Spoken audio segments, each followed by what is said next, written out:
चुकल चुकल होठलाली गैला बाजारे नाली आइला कनबाली। बात मत करो हमरा से। ए राजा पाउडर क्रीम चुकल चुकल होठलाली गैला बाजारे नाली आइला कनबाली। साझवे तो कहला तोहके झूलनी की नाई, साझवे तो कहला तोहके झूलनी की नाई।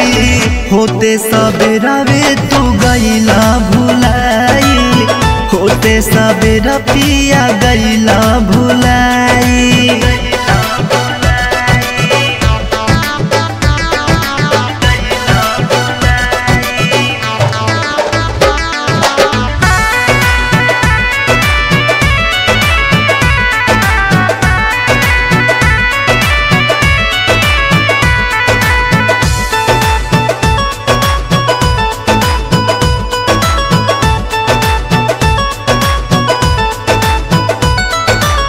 मेहरी के खर्चा जे उठा नहीं पैबा, असिला मरद राजा कैसे तू कहबा।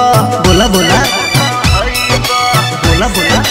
हाँ, मेहरी के खर्चा जे उठा नहीं पैबा, असिला मरद राजा कैसे तू कहबा। तोहरा के हम राजा कैसे समझाई, तोहरा के हम राजा कैसे समझाई।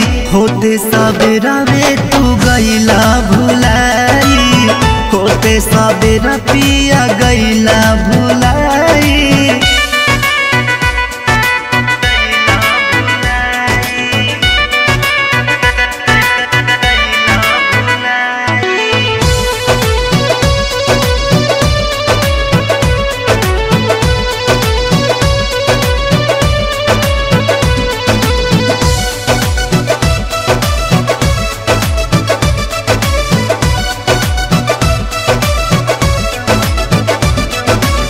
मेहरी के बात माने पंकज आकाश हो, एही खातिर गौआ में करे ले विकास हो।